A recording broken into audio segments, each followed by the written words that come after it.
Hi, I'm back and I want to make another ukulele, but this time I want to make a gourd ukulele. I have made a couple gourd ukuleles before. This was the first one and it sounds pretty good. And then this one is slightly bigger and it sounds better. But definitely the body size has something to do with the sound. So I would like to make a gourd ukulele out of a slightly bigger gourd. Last Thanksgiving, I had opportunity to go to Carlsbad, California and visit the Wellburn gourd farm. And I went through hundreds and hundreds of gourds and I looked for a bunch that looked the most like a ukulele with a nice shape. A lot of them have really skinny necks or small heads. So I was looking for ones like this that had a thicker kind of neck area and a bigger head because I think it's going to make a more ukulele looking ukulele. There's a lot of problems making a gourd ukulele, but the biggest problem is trying to figure out how to attach the neck, because it's not like something square that you can just put in. Now, to be honest, I don't really remember how I connected these. I see right here there's a little dowel that goes in, and that probably goes into the neck and is holding it in place, but I don't really remember. It may be, because I see another one down there, that I have the neck go all the way through the body, because I was doing that for a while. And it's definitely an easy way to make it happen, but I don't want to do that this time.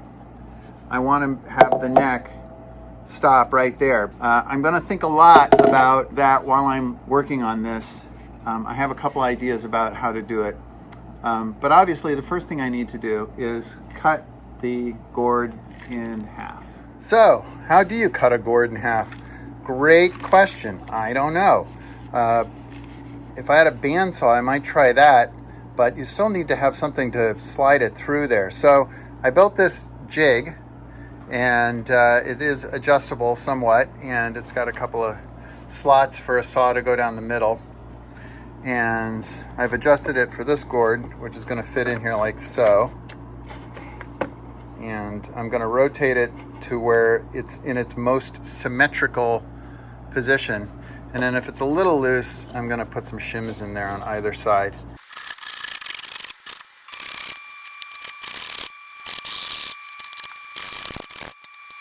So I've gotten this far. I can't do the rest in the jig. I'm just going to hand hold it and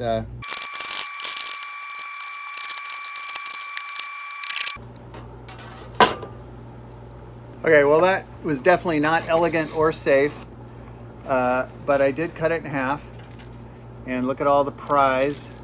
It's the inside of a gourd, and I'm going to clean it out. Neither elegant nor safe. If you have a better suggestion, please leave it in the comments below. Thank you for subscribing. Everyday Creative. And occasionally.